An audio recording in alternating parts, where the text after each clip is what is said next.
जय हिंद फ्रेंड्स। हम question practice की श्रृंखला में एक और वीडियो आप लोगों के सामने लेके आ गए हैं, जो कि मोस्ट इम्पॉर्टेंट क्वेश्चन के वीडियोस हैं। ये क्वेश्चन आपको पॉलिटी संबंधित क्वेश्चंस हैं, जो आपके सारे वनडे एग्ज़ाम में देखने को मिलेंगे।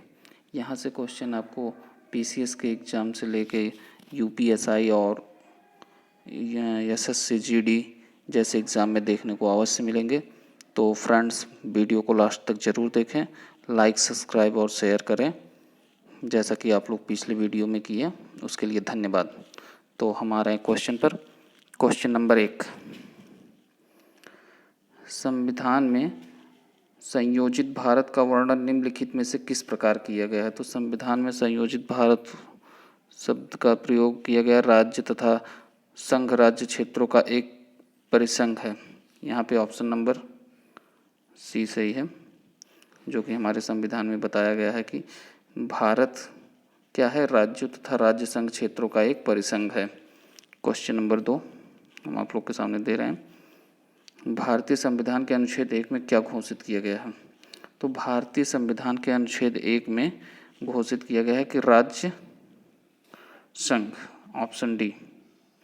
भारत क्या है, राज्य संघ है। ऑप्शन डी अनुच्छेद 1 के तहत हो जाता है।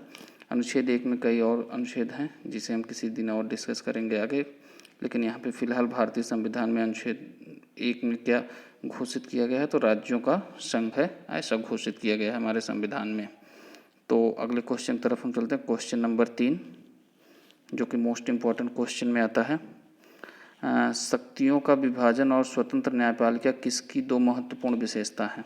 तो अलग अलग तरह की सरकारें होती हैं, तो उसमें ये शक्तियों का विभाजन और स्वतंत्र न्यायपालिका, ये दो विशेषता किसकी हैं। तो इसके बारे में हम देखते हैं। तो सरकार का संघीय स्वरूप, सरकार का संघीय स्वरूप आप लोग को ऑप्शन बी में देखने को मिलेगा। सरकार का संघीय स्वरूप, जिसकी विशेषता है कि यहाँ पे शक्तियों का विभाजन होता है और न्यायपालिका स्वतंत्र होती है। ये स्वतंत्र न्यायपालिका क्या करती है कि राज्य और केंद्र के बीच जब कभी भी टकराव होता है तो यह निष्पक्षता से, तटस्थता से पूरा जांच करती हैं। इसमें हम लोग भारत में सुप्रीम कोर्ट को देख सकते हैं। क्वेश्चन नंबर 3 की तरफ चलते हैं। क्वेश्चन नंबर 4 यह है कि भारतीय संविधान लागू हुआ था। तो भारतीय संविधान कब लागू हुआ था, ये क्वेश्चन बहुत ही इम्पोर्टेंट है। अगर यहाँ पे दो तरह के क्वेश्चन बनते हैं, भारतीय संविधान कब लागू हुआ था, तो यहाँ पे आपको ऑप्शन देखने को मिल जाएगा। ऑप्शन ए, 26 जनवरी 1950 को भारतीय संविधान लागू हुआ था। ऑप्शन ए यहाँ पे सही है। और अगले क्वेश्चन की तरफ हम चलते हैं। हमारे संवैधानिक इतिहास में 26 नवंबर 1949 एक महत्वपूर्ण दिन है, क्योंकि ये क्वेश्चन देखिएगा, 26 नवंबर 1949, 26 नवंबर 1949 महत्वपूर्ण दिन है क्यों। इसके बारे में आप लोग सोचिए और आंसर बताइएगा। तो यहाँ पे 26 नवंबर 1949 महत्वपूर्ण दिन है। इस दिन भारत का संविधान अंगीकृत किया गया था। तो आप लोग को जैसे मैं बताया कि संविधान दो पार्ट में, दो भाग में लागू हुआ था। एक भाग में 26 नवंबर 1949 को लागू हुआ था, जिसमें संविधान सभा में उपस्थित सभापति ने संविधान पर अपना हस्ताक्षर किया था और उस दिन संविधान को अंगीकृत, अधिनियमित एवं अधिनियमित किया था, जिसके बाद से संविधान में कुछ चीज़ें एक्टिव हो गई या कुछ चीज़ें कार्यरत हो गई, जैसे कि भारत की नागरिकता, भारत के लोगों को नागरिकता संबंधित अपनी स्वतंत्रता मिल गई, और दूसरा निर्वाचन की स्वतंत्रता मिल गई, और तीसरी स्वतंत्रता क्या मिली थी इन लोगों को संविधान लागू होने से, इसके बारे में हम लोग देखते हैं। तो अंतरिम संसद, जो अंतरिम संसद पहली बार बनी थी, तो ये 1949 के संविधान लागू होने से बनी थी। यहाँ पे आप लोग को ऑप्शन बी मिल जाएगा। इसी दिन संविधान अंगीकृत हुआ था, इसलिए 26 नवंबर 1949 एक महत्वपूर्ण दिन है भारत के संविधान में। और जबकि संपूर्ण संविधान जब लागू करने की बात आएगी, तब वहाँ पे ऑप्शन ए या फिर 26 जनवरी 1950 संपूर्ण संविधान के लिए, और आंशिक संविधान के लिए नवंबर 1949, 26 नवंबर 1949। संविधान का प्रारूप पूरा हुआ था, ये क्वेश्चन बहुत महत्वपूर्ण है कि संविधान का प्रारूप कब पूरा हुआ था। आप लोग इसके बारे में सोचिएगा कि संविधान का प्रारूप कब पूरा हुआ था, आप लोग इसे देख के बताइएगा। तो संविधान का प्रारूप यहाँ पे 26 नवंबर 1949 को पूरा हो गया था। यहाँ पे ऑप्शन नंबर सी आपका सही है। 26 नवंबर 1949 को भारत का संविधान का प्रारूप संपूर्ण रूप से पूर्ण हो गया था। क्वेश्चन नंबर 7 की तरफ चलते हैं। क्वेश्चन नंबर 7, समग्र रूप से भारतीय संविधान कब लागू हुआ था? जैसे अभी आप लोगों ने पूरा डिटेल में हमने आपको बताया कि आधा संविधान के कुछ हिस्से जैसे कि नागरिकता, निर्वाचन और अंतरिम सरकार, ये 26 नवंबर 1949 को लागू हो गया था, ताकि बचा हुआ जो संविधान था वो संपूर्ण रूप से, समग्र रूप से 26 जनवरी 1950 को लागू हुआ था। ये आपका ऑप्शन ए सही मिलेगा यहाँ पे, ऑप्शन ए। अगले क्वेश्चन की तरफ चलते हैं। Question number 8। क्वेश्चन नंबर 8 में देखिएगा आप लोग को क्या देखने को मिलता है। संघीय प्रकार के शासन का एक गंभीर दोष क्या है? जो संघीय प्रकार के शासन होते हैं वहाँ पे एक गंभीर दोष क्या है? तो यहाँ पे आपको मिलेगा पृथकता का खतरा। संघीय शासन में हमेशा पृथकता का खतरा बना रहता है। क्वेश्चन नंबर 9 की तरफ चलते हैं। सरकार के निम्नलिखित प्रणालियों में से किसमें द्विसदनी पद्धति का एक अनिवार्य लक्षण है? किसमें आपको द्विसदनी का एक लक्षण देखने को मिलता है? तो यह है संघीय प्रणाली। संघीय प्रणाली ऑप्शन सी सही है। 9वें क्वेश्चन का ऑप्शन सी सही है। संघीय प्रणाली में आप लोग को द्विसदनी पद्धति देखने को मिलती है। क्वेश्चन नंबर 10 की तरफ चलते हैं। लोकतांत्रिक केंद्रीकरण किसकी महत्वपूर्ण विशेषता है? लोकतांत्रिक केंद्रीकरण किसकी महत्वपूर्ण विशेषता है? तो लोकतांत्रिक केंद्रीकरण महत्वपूर्ण विशेषता आपको देखने को मिलेगा क्वेश्चन नंबर 10 का ऑप्शन सी।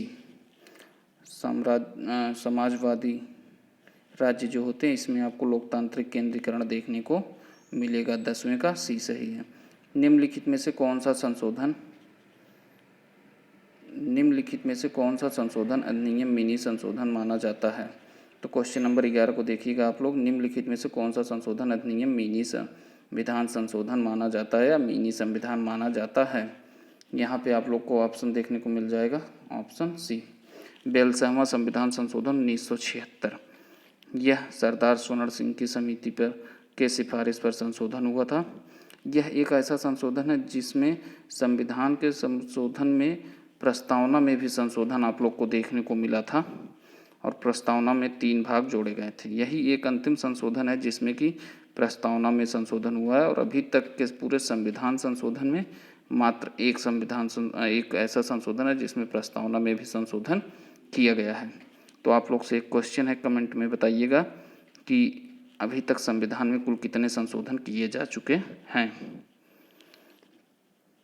अगले क्वेश्चन नंबर 12 पे हम लोग आ गए हैं। दोहरी नागरिकता निम्नलिखित में से किसकी विशेषता है? तो दोहरी नागरिकता निम्नलिखित में से किसकी विशेषता, ये आप लोग बताइएगा। क्वेश्चन नंबर 12 का ऑप्शन नंबर बी सही है। संघीय सरकार की विशेषता है दोहरी नागरिकता। दोहरी नागरिकता संघीय सरकार की विशेषता है। यहाँ पे जैसे राज्य अलग नागरिकता रखेगा और केंद्र की अलग नागरिकता होगी। जैसे मान लीजिए अगर भारत में तो एकल नागरिकता की व्यवस्था, अगर दोहरी नागरिकता की बात की जाए भारत में तो आप लोग उत्तर प्रदेश, बिहार, मध्य प्रदेश या फिर राजस्थान में रहते हैं तो वहाँ का एक आपका अलग नागरिकता होता और भारत मतलब इंडिया का एक अलग नागरिकता होता। तो जैसे आज हमारे पास एक आइडेंटिटी कार्ड है, चाहे आधार कार्ड चाहे वोटर ड्राइवरी, ये एक है, तो उस समय 2 बनते हैं, एक स्टेट के लिए और एक सेंट्रल के लिए। क्वेश्चन नंबर 12 हो गया। अब क्वेश्चन नंबर 13 की तरफ चलते हैं। संविधान का कौन सा भाग नागरिकता के प्रावधान से संबंधित है? संविधान का कौन सा भाग नागरिकता के संविधान से संबंधित है, ये बताइएगा। ये क्वेश्चन आप लोग का बहुत ही इजी है, तो यहाँ पे ऑप्शन सी सही हो जाएगा, भाग 2। ये जो भाग 2 है ये नागरिकता से संबंधित है। 13वीं का सी ऑप्शन सही है। जबकि भाग 1 राज्य से संबंधित है, भाग 3 मूल अधिकार से संबंधित है, भाग 4 का ये मौलिक कर्तव्य से संबंधित है और भाग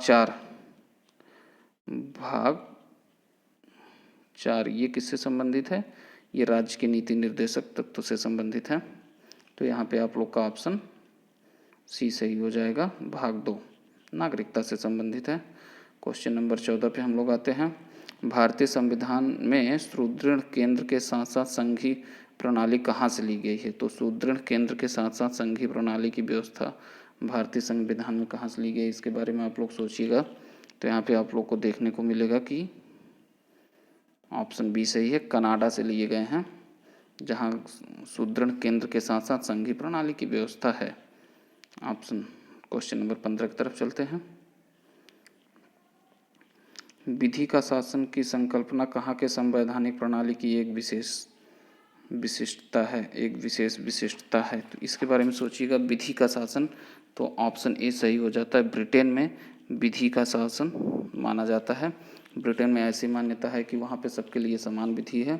कितने भी उच्च पद पर आसीन व्यक्ति क्यों न हो, वो भी विधि के समक्ष आने के बाद एक साधारण व्यक्ति की तरह उसके साथ भी कार्य किया जाएगा। अतः ब्रिटेन में विधि का समानता है, विधि का ही शासन है, वहाँ पे कोई भी निरंकुश व्यक्ति का शासन नहीं है, ऐसा बताया गया है। क्वेश्चन नंबर 15 का आप लोग का ऑप्शन ए सही है। आगे आप लोग से रिक्वेस्ट करेंगे कि लाइक, शेयर और सब्सक्राइब कमेंट्स करके ज़रूर बताइएगा। धन्यवाद। वीडियो कैसा लगा आप लोग कमेंट में ज़रूर बताइएगा।